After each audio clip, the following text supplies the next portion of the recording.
Hello everyone, स्वागत है आपका आपके चैनल विक्टोरियस एकेडमी में। और हम लोग इस समय क्लास 10 के chapter how to organisms reproduce की स्टडी कर रहे हैं। इसके प्रीवियस वीडियोस में आप लोगों ने एसेक्सुअल रिप्रोडक्शन, प्लांट में सेक्सुअल रिप्रोडक्शन की जानकारी कंप्लीट ले ली। अब हम लोगों को पढ़ना है कि सेक्सुअल रिप्रोडक्शन एनिमल्स में कैसा होता है या फिर ह्यूमंस में कैसे होता है। तो चलिए भैया स्टार्ट करते हैं हम लोग आज का lecture about sexual reproduction in animals. चलो, आप लोगों ने इसके बारे में क्या जानकारी ले ली बच्चों? आप लोगों ने इसके बारे में जानकारी ले ली कि फ्यूजन होता है जब तक मेल और फीमेल गैमेट्स के बीच में, तभी तो इसको सेक्सुअल रिप्रोडक्शन कहते हैं। कंप्लीट जानकारी, इतनी तो बात आप लोगों को कंफर्म हो गई थी, क्योंकि प्रीवियस लेक्चर में हम लोगों ने कहा था कि एसेक्सुअल रिप्रोडक्शन सिंगल इंडिविजुअल से हो जाता है, लेकिन सेक्सुअल रिप्रोडक्शन के लिए आपको दो अपोजिट इंडिविजुअल सेक्स पार्टनर की जरूरत होती है, जिसमें मेल पार्टनर से स्पर्म को लिया जाता है, फीमेल पार्टनर से एग को लिया जाता है। तब जाकर उन दोनों गैमेट्स के बीच में फ्यूजन होता है और we can say that fertilization occurs between these two gametes, then zygote is form. और इस जाइगोट से एम्ब्रियो, एम्ब्रियो के बाद फीटस और फिर वो चाइल्ड का फॉर्मेशन हो जाता है। इतनी बातें आप लोगों को पता है। So let's define it, sexual reproduction. When fusion between male and female gametes takes place, then this type of reproduction is called sexual reproduction. Confirm हो गया होगा आप लोगों को अब तक। बेटा ये प्रोसेस हमारी अर्थ पर कंटिन्यूटी ऑफ लाइफ के लिए जरूरी प्रोसेस है। एसेक्सुअल रिप्रोडक्शन, देखिए एसेक्सुअल रिप्रोडक्शन से सेम चीजें प्रोड्यूस होती हैं, और आप लोगों को बताया था इस तरीके से ये कोई बहुत अच्छी प्रोसेस नहीं है कि सेम एकदम क्लोन जैसा फॉर्मेशन लगातार होता जा रहा है। आप लोगों को क्लास 12 के जब हम लोग sexual reproduction in flowering plant पढ़ेंगे तो उसमें आप लोगों को बताया जाएगा एक टॉपिक जिसको इनब्रीडिंग डिप्रेशन कहते हैं, कि लगातार कंटिन्यूअसली अगर प्लांट में बाइसेक्सुअल फ्लावर में लगातार सेल्फ पॉलिनेशन हो रहा है तो उसमें प्रॉब्लम कॉज हो जाता है, जिसको इनब्रीडिंग डिप्रेशन कहते हैं। इससे कोई वेरिएशन नहीं आता, कोई नया कैरेक्टर डेवलप नहीं होता, तो क्या ही फायदा भाई। इस अर्थ पर सरवाइव करने के लिए आपको नए कैरेक्टर्स को जनरेट करना पड़ेगा, तभी इस अर्थ पर सरवाइव आप लोग कर पाएंगे।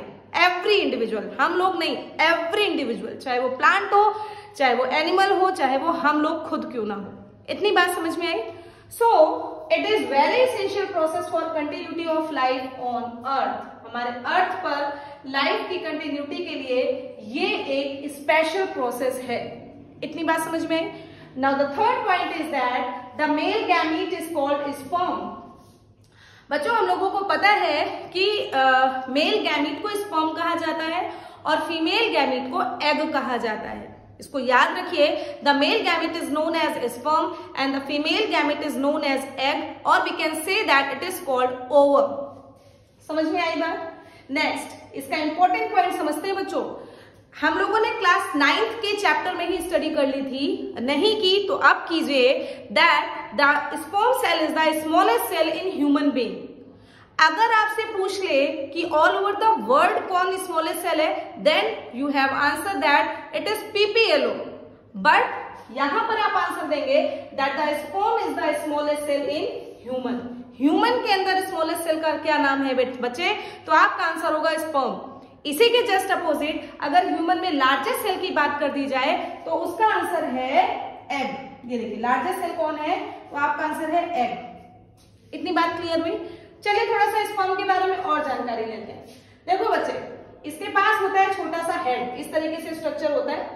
हेड के बाद होता है नेक, नेक के बाद होता है मिडिल पीस, मिडिल पीस के बाद होता है इस तरीके से टेल, इसके ऊपर इस तरीके से प्रोटेक्टिव लेयरिंग होती है। यहाँ पर आपका न्यूक्लियस होता है, ठीक। यहाँ पर बहुत सारा आपका कौन होता है? माइटोकॉन्ड्रिया होता है।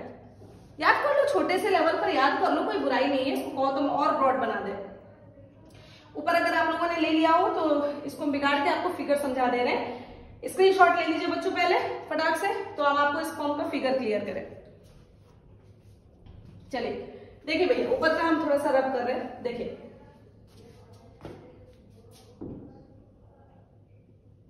इस तरीके से आप इसको फिगर को समझ सकते हो, इस तरीके से आप इसको समझ सकते हो। बहुत ज्यादा इस समय नहीं है आपको पढ़ना है, लेकिन फिर भी जानकारी तो होनी ही चाहिए, ठीक। इस तरीके से आप इसको पढ़ोगे। ये आपका टेल है, क्योंकि ह्यूमन के स्पर्म के पास टेल पाई जाती है। जरूरी क्यों है भाई? जरूरी इसलिए है क्योंकि उसको ह्यूमन मेल के शरीर से निकलकर ह्यूमन फीमेल के शरीर में फैलोपियन ट्यूब के पास तक पहुंचना है। इतना लंबा जर्नी उसको तय करना है बच्चे, तो उसको तय करने के लिए कुछ ना कुछ तो होना चाहिए। उसके पास कोई मीडियम तो है नहीं कि हवा में या फिर पानी में या फिर कोई इंसेक्ट ले जा रहा है, जैसे कि प्लांट में पॉलिनेशन हो रहा था, मेल गैमेट फीमेल गैमेट के पास पहुंच रहा था। यहाँ तो इसके खुद के पास कोई ना कोई साधन, कोई ना कोई माध्यम होना चाहिए, तो इसने खुद के पास एक टेल डेवलप कर लिया। ये जो पार्ट होता है भैया, इसको हम लोग मिडिल पीस कहते हैं, इसको हम लोग मिडिल पीस कहते हैं। इसमें बहुत सारे माइटोकॉन्ड्रिया होते हैं। माइटोकॉन्ड्रिया, इसके पास क्या होते हैं? माइटोकॉन्ड्रिया। माइटोकॉन्ड्रिया के पास बहुत सारे एंजाइम्स होते हैं, क्रेब्स साइकिल चलती है, जिसके कारण एटीपी का फॉर्मेशन होता है। दैट्स वाई माइटोकॉन्ड्रिया को हम लोग क्या कह रहे थे? बताया भैया सब लोग। माइटोकॉन्ड्रिया का कॉमन नेम क्या है? Power house of the cell. तो माइटोकॉन्ड्रिया के पास एटीपी बनती है, तो जाहिर सी बात है अपने स्पर्म को ढेर सारी एनर्जी मिलेगी, जिसके कारण से ये male gamete male human male के शरीर से निकलकर फीमेल बॉडी में फैलोपियन ट्यूब के पास तक पहुंचता है। ठीक, ये पार्ट हेड कहलाता है, ये पार्ट नेक कहलाता है, ये पार्ट प्रोटेक्टिव लेयर है, एक्रोसोम की लेयर है, प्रोटेक्टिव लेयर। ये एक्रोसोम लेयर गोल्गी बॉडी की बनी होती है। सब बातें आप लोग 12th में सीखोगे, बट थोड़ा सा जानकारी लेने में कोई प्रॉब्लम नहीं। देखिए बोर्ड में थोड़ी सी इसको ब्रेक करके थोड़ी सी एक जानकारी लेते हैं ना बच्चों। देखिए बोर्ड में बायोलॉजी में एटलीस्ट, वैसे तो साइंस में आप फिगर से रिलेट करके उसको बहुत अच्छे से एक्सप्लेन कर सकते हो, स्पेशली बायोलॉजी में तो बिल्कुल, है ना। तो इसलिए अगर स्पर्म के बारे में आप जानकारी दे रहे हो तो छोटा सा फिगर बनाने में कोई इशू नहीं होता। तो इस तरीके से आप स्पर्म को समझ लिए। तो स्पर्म क्या है? स्मॉलेस्ट सेल ह्यूमन बॉडी में होता है। एग क्या है? लार्जेस्ट सेल ह्यूमन बॉडी में होता है। एग को कुछ नहीं, बस ऐसे दिखाना है, छोटा सा न्यूक्लियस बनाना है, बहुत सारा आपको साइटोप्लाज्म भर के दिखा देना है। तो ये हो गया एग, ये हो गया स्पर्म। स्पर्म में टेल होती है, माइटोकॉन्ड्रिया होता है, हेड होता है, उसके ऊपर प्रोटेक्टिव लेयर होती है, एग में ढेर सारा साइटोप्लाज्म होता है। इतनी बात दोनों में समझ में आ गई होगी। ठीक, इसके बाद सुनते हैं स्पर्मेटोजेनेसिस। ये टर्म थोड़ा सा बड़ा है, लंबा चौड़ा है, लेकिन याद कर लीजिए कि स्पर्मेटोजेनेसिस का मतलब स्पर्म का फॉर्मेशन, जिसके थ्रू स्पर्म बन जाता है ह्यूमन मेल में, और oogenesis जिसके थ्रू एग बन जाता है ह्यूमन फीमेल में। बच्चों इन दोनों का एक्सप्लेनेशन, ये दोनों प्रोसेस कैसे होती है, कब स्टार्ट होती है, कब तो अभी बता दे रहे हैं कि जब ह्यूमन मेल प्यूबर्टी एज में एंट्री करता है तो स्पर्मेटोजेनेसिस स्टार्ट हो जाती है। इंटरेस्टिंग थिंग ये है बच्चों कि oogenesis ह्यूमन फीमेल में तभी स्टार्ट हो जाती है जब वो अपने मम्मी के पेट में होती है। तो ये इंटरेस्ट है, अभी से आपके मन में डाल दिया। सो वेट कीजिए उस वीडियो का जब हम लोग क्लास 12th का चैप्टर पढ़ रहे होंगे ह्यूमन रिप्रोडक्शन। वहां पे आप लोगों को बहुत अच्छे से एक्सप्लेनेशन होगा आपको कि oogenesis कैसे हो रही है, स्पर्मेटोजेनेसिस कैसे हो रही है। आपके यहाँ 10th में इसका एक्सप्लेनेशन नहीं है बच्चों, सिर्फ नाम है, तो नाम को समझ लीजिए कि स्पर्मेटोजेनेसिस प्रोसेस के द्वारा स्पर्म बन गया, oogenesis प्रोसेस के द्वारा एग बन गया भैया।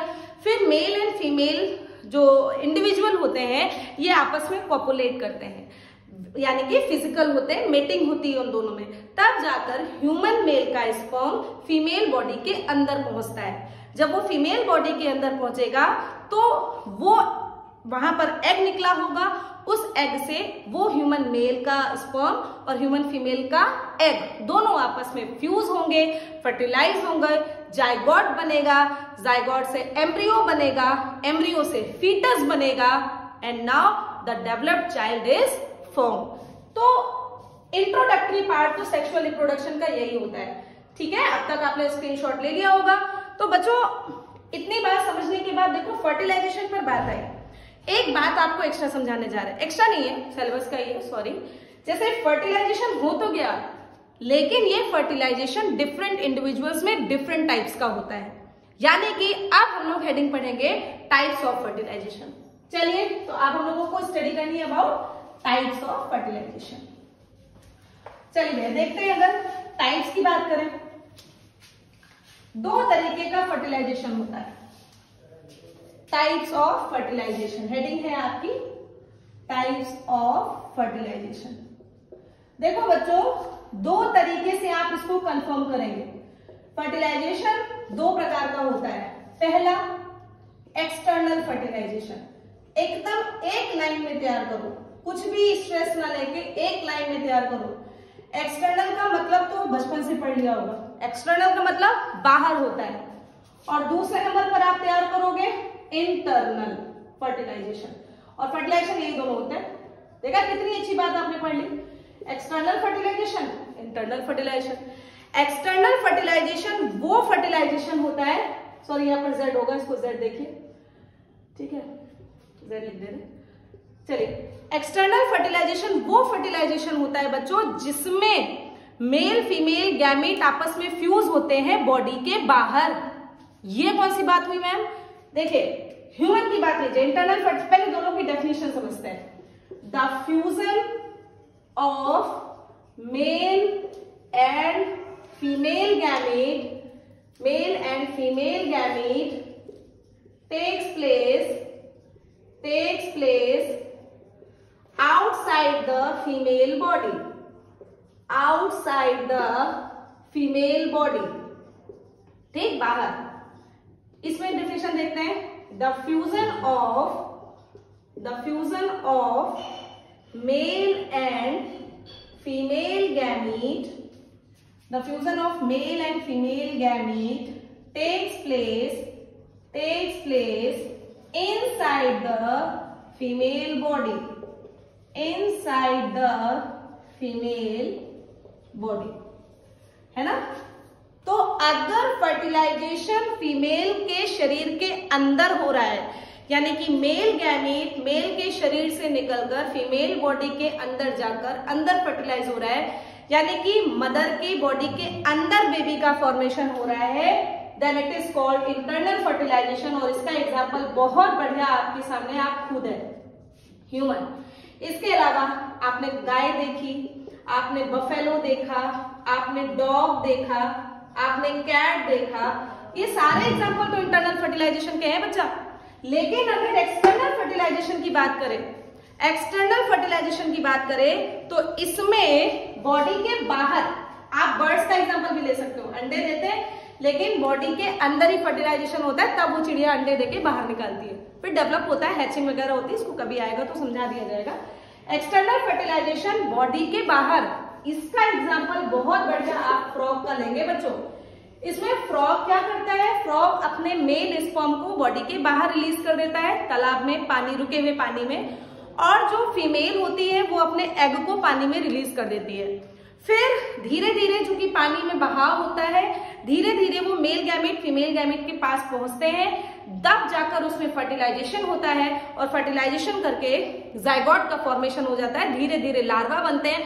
आपको पता है कि फ्रॉग के लार्वा का नाम क्या है बच्चों? इसी बहाने एक जानकारी ले लीजिए कि उसके फ्रॉग के लार्वा का नाम है टेडपोल लार्वा। लार्वा बन जाता है, लार्वा के बाद फिर धीरे से उसी में फ्रॉग बन जाते हैं कई सारे। तो इस तरीके से आपने फर्टिलाइजेशन की भी जानकारी ले ली, है ना। तो कुछ 2-4 पॉइंट्स और है, उसको भी देख लीजिए।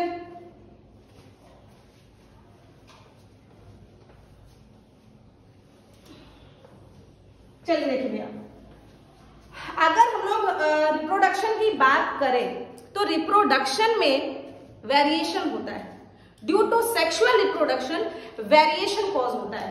तो अगर हम बात करें कि कौन कौन से इवेंट्स इन सेक्सुअल रिप्रोडक्शन, अगर हम लोग बात करें कि कौन कौन से इवेंट्स घटित होते हैं सेक्सुअल रिप्रोडक्शन में, तो बच्चों सबसे पहले आप लोगों को डीएनए कॉपी के बारे में हमने जानकारी दे दी है, प्रीवियस लेक्चर्स में आप इसको पढ़िएगा कि सेक्सुअल रिप्रोडक्शन होने से पहले उसमें डीएनए कॉपी का होना बहुत जरूरी है, वेरी वेरी इंपॉर्टेंट प्रोसेस। अगर डीएनए कॉपी नहीं होगा बच्चे, तो माता पिता के कैरेक्टर हमारे अंदर कैसे ट्रांसफर होंगे। सो यहाँ पर सेक्सुअल रिप्रोडक्शन में इंपॉर्टेंट इवेंट डीएनए कॉपी है। दूसरा एक इंपॉर्टेंट बात समझो कि अगर सेक्सुअल रिप्रोडक्शन हो रहा है तो वेरिएशन भी 100% होगा, 110% वेरिएशन होगा। क्यों? देखो क्यों, क्योंकि 50% कैरेक्टर किससे ट्रांसफर होते हैं? तो आपका आंसर है मदर से होते हैं। इन कैरेक्टर्स को हम लोग कहते हैं मैटरनल कैरेक्टर, इन कैरेक्टर को हम लोग कहते हैं मैटरनल कैरेक्टर। और 50% कैरेक्टर अगर पप्पा से आ गए, 50% कैरेक्टर अगर पप्पा से आ गए तो यहां पर बनते हैं पैटर्नल कैरेक्टर। क्या? Paternal character. तो 50% पापा के और 50% मम्मी के कैरेक्टर आपस में फ्यूज होकर ही तो हमारा फॉर्मेशन होता है।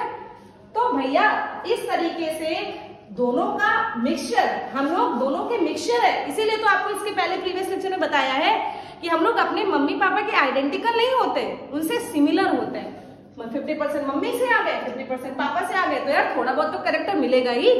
समझ में आई बात? तो यानी कि वेरिएशन आ गया। हम लोग ना एग्जैक्टली अपने मम्मी जैसे, ना एग्जैक्टली पापा जैसे, हम लोग दोनों के मिक्सचर है। इसका मतलब हम लोगों में कुछ नई क्वालिटीज डेवलप हुई, जिसको हम लोग क्या कहते हैं? वेरिएशन कहते हैं। बात समझ में आई? तीसरी इंपॉर्टेंट चीज देखिए, तीसरी इंपॉर्टेंट चीज क्या? कि कंटिन्यूटी ऑफ सेम क्रोमोसोम। देखो भैया इसमें बड़ा लोचा है, इसमें बड़ा लोचा है कि कंटिन्यूटी ऑफ सेम क्रोमोसोम की बात देखें। सुने जरा, कंटिन्यूटी ऑफ सेम क्रोमोसोम या फिर कंटिन्यूटी ऑफ सेम क्रोमोसोम्स के अलावा और एक लैंग्वेज है सेम अमाउंट ऑफ डीएनए। अब यार ये कौन सा क्वेश्चन हुआ जो बच्चे नहीं समझ पाते? आओ देखो, सुनो, हमारे पापा के पास 23 पेयर क्रोमोसोम, पता है ना? सही है कि नहीं? टोटल कितने होते हैं? 46 होते हैं। चलो अच्छा टोटल की बात करें। हमारे पापा, ये हो गए पापा, जिनके पास कितने क्रोमोसोम है? 46। हमारी मम्मी, जिनके पास कितने क्रोमोसोम है? 46। आप क्या समझ रहे हो कि 50% कैरेक्टर मम्मी के, 50% कैरेक्टर फादर के, यानी कि मम्मी और पापा का फ्यूजन से ही तो बनता है। यार जरा इनको जोड़ो, जोड़ो जरा, कितना हुआ? 6 6 12 2 92 क्रोमोसोम पर एनाकोंडा पैदा हो रहा है क्या भैया यहाँ पर हर बार? तो ऐसा तो होता नहीं है। अगर मम्मी पापा के क्रोमोसोम 46 है तो हमारे अंदर भी 46 है। ये कैसे हो गया?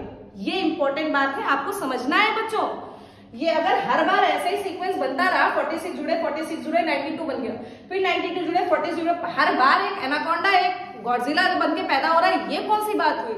ऐसा तो संभव नहीं है।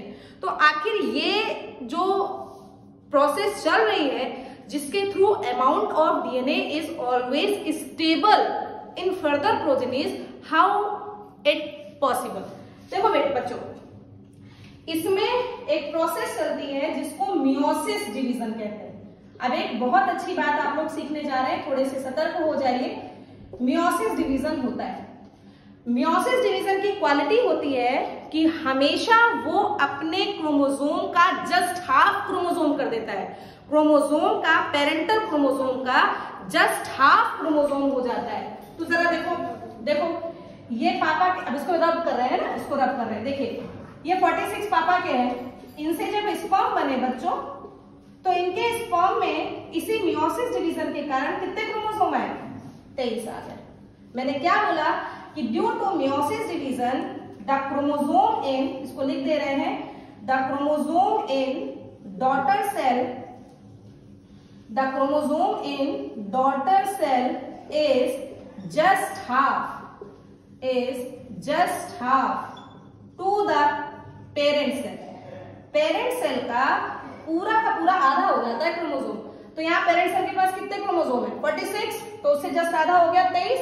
यहाँ पर कौन सा डिवीजन लग रहा है? Meiosis division. याद कर लो बच्चों, हर लेवल पर ये क्वेश्चन पूछे जाने वाले होते हैं आपके, चाहे एसएससी के एग्जाम्स हो, बोर्ड तो आपका है ही है, 12th क्लास में काम आना है, 8th क्लास में ये चीजें हैं। तो याद करिए, अपने भाई बहनों को बताइए भैया कि ऐसा होता है।